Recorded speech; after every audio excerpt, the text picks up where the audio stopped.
invite our president, Reverend Dr. Wendell Anthony, at this time to come forward and lead us through our community conversation. And also you see a number of people who are sitting behind us, who we will hear from very shortly, and a number of you who are in the audience who have already signed on to the coalition. And following today's meeting, we will give you the information on how your organizations, block clubs, community organizations, churches can officially sign on to this effort as well as we move forward through this process. So at this time, I invite to come forward with remarks and the introduction of our other guests, our president, the Reverend Dr. Wendell Anthony.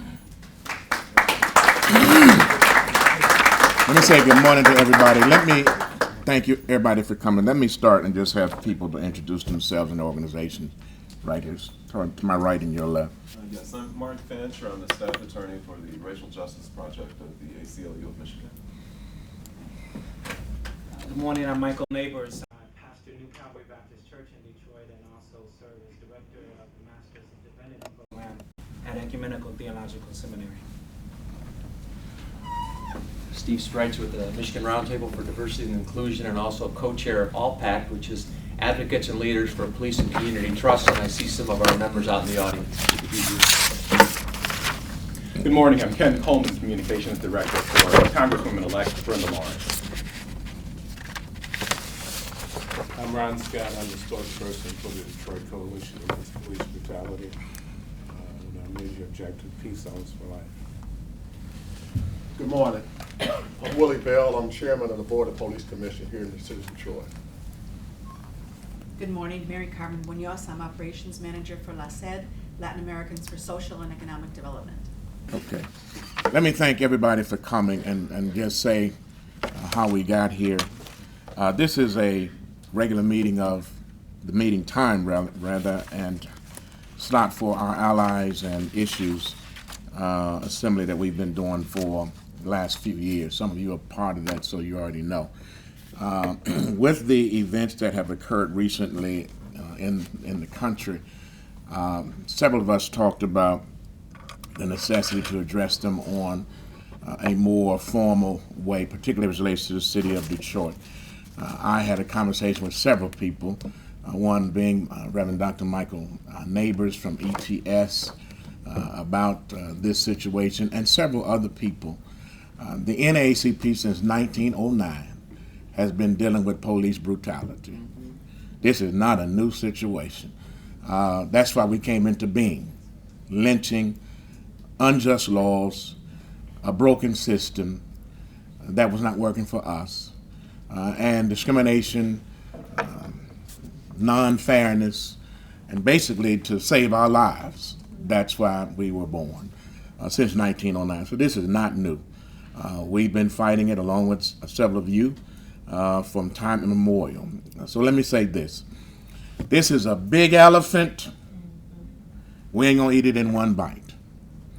And we're not going to resolve all the issues that relate to this.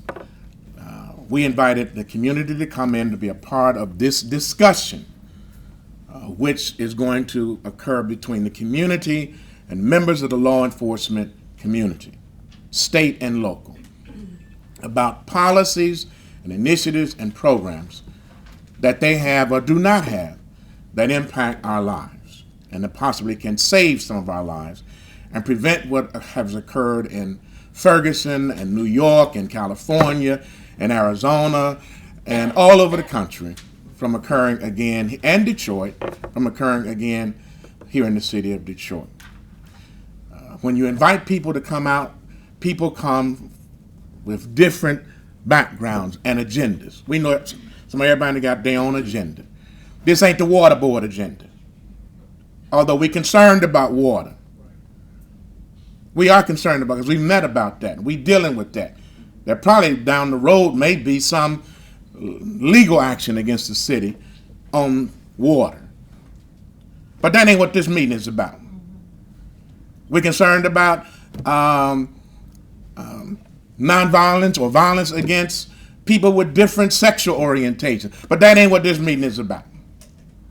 We're concerned about education in our schools. That ain't specifically what this meeting is about, although all those things relate to this. So I don't want us to get off track, because when you start to trying to eat the whole elephant, you lose focus about eating the trunk or eating the leg. You can't eat, the elephant is too big, so you got to eat him one bite at a time. We taking a bite in Detroit, they taking a bite in St. Louis, they taking a bite in California, they taking a bite in Atlanta, Arizona. If everybody get a bite, then we can eat the elephant. Everybody with what I'm saying? I'm from St. Louis, so ain't nothing you can tell me about what's going on down there. I was raised there. I was raised 10 minutes from Ferguson. I got relatives in Ferguson. So I know all about that. I know about the sundown rule. Before sun goes down, you get out of town. They used to have a blockade between Kinloch and Ferguson. The blockade was to keep out. Y'all know what I'm saying.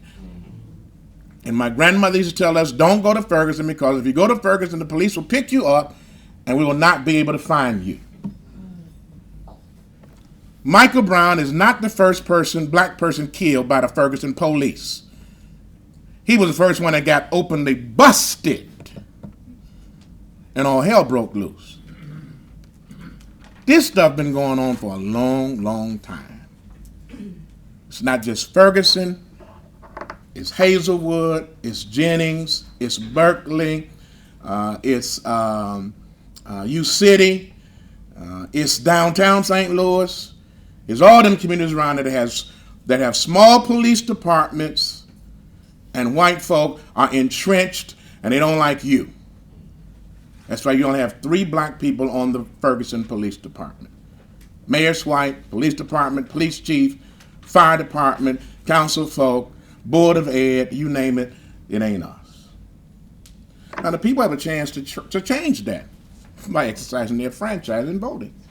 They voted big time to elect President Obama. Then they dropped way off to preserve their own community. See, Obama's in the White House, but we still catching hell in our own house. We do not live in a post-racial society. If anything has been proved, it's all this stuff right now. So all I'm simply saying is that within that backdrop, and we all know we have issues, we came together just a week or so ago, and we met, some of us, at the Ecumenical Theological Seminary, and we came together around the issue of what could we do as a coalition of people to address these issues. That's why we're meeting today.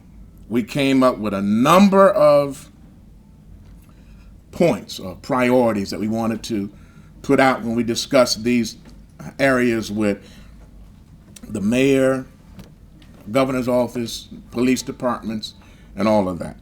And some of those subject matters were the militarization of local police departments, the removal of equipment from military equipment and equipment associated with war from local police department possession, the training of local police departments on how to use this equipment and when to use certain equipment, required the Department of Justice to require more from local police departments from purchasing such equipment, or when they give them that equipment. We really want to remove, but there has, and the president has acknowledged that, but he ain't talking about removal. He's talking about better training and better preparation.